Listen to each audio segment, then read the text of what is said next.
Hi, welcome the fuck back. If I recall correctly, I think the last time I posted, I was in a very serene space in Central Washington, kind of closing out the summer.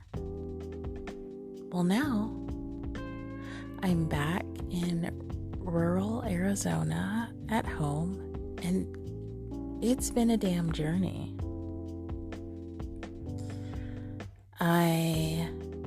When I was in Central Washington, my dog unfortunately got a kitty claw directly into her eyeball. It was pretty severe, and she needed medical care. She couldn't get that in Washington. At least the appointments were pretty far out, like a week. And the emergency room wait times were 4 to 6 hours. In retrospect, 4 to 6 hours is not long versus an entire drive home, but I chose the latter and decided to drive home and make an appointment with her vet at home. Not even a third of the way into the trip, while in Oregon, her eye took a turn for the worse. I could tell she was in pain, so we stopped at an animal urgent care. We spent an entire day there. Almost $600 later, I now have a dog with a cone and a medication that has to be refrigerated. And I'm on a 3-day trip back home, planning to sleep in my car. So I got an Airbnb that night. And the next day I drove for about 13 hours. It was the longest drive I've ever done, but I'm thankful to my past self for getting that Airbnb, because that allowed me to get some of the rest I needed. I can't really rest through the night because Ivy needs medication every 6 hours. That's how bad her eye is. So we got to her vet. Her vet said the exact same thing as the urgent care vet, that she needs a doggy ophthalmologist.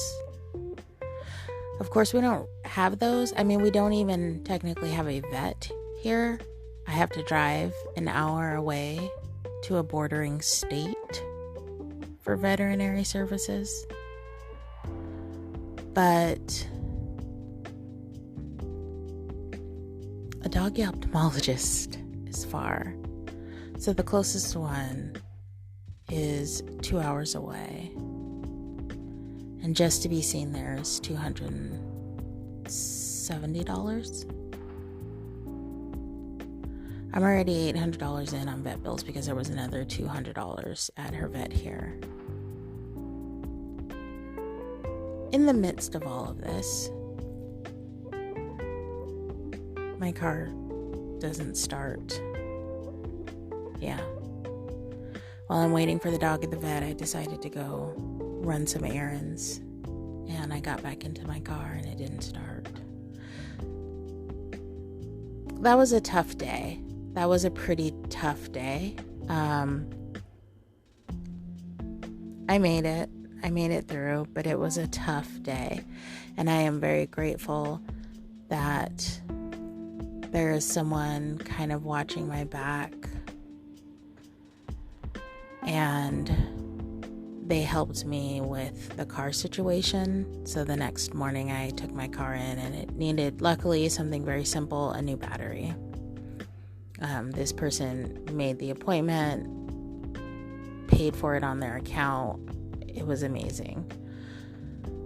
So I had to do that, and then we drove for 13 hours straight. Not straight, we did stop, but for 13 hours. I am so grateful to be home. As soon as I pulled up, I just had a huge smile and was like, we're back. My dog went to her regular spots around the yard and in the house. I don't know how I'm going to pay mortgage. This next payment, I'm fine. The one after that, no idea where it's coming from.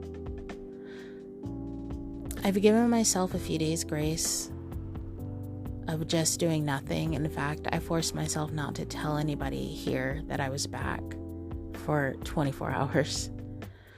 Because I knew that I would be excited to see them and that they would be excited that I was back. And that's a good feeling to have, to know that people are excited you're back.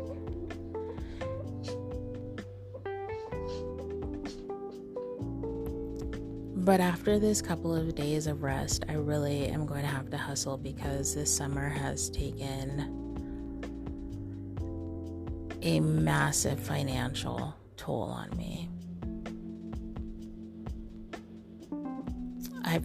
I am reminded that this time last year, I was also pretty low on funds when I came into town, and somehow everything turned out okay, and I ended up buying a property. So I'm hoping that the same thing happens this time around. But we're home. And I love being able to say that. It's nice. So I have my little microphone back. I'm going to try and use that going forward. So thank you to my little baby microphone for listening to Untethered.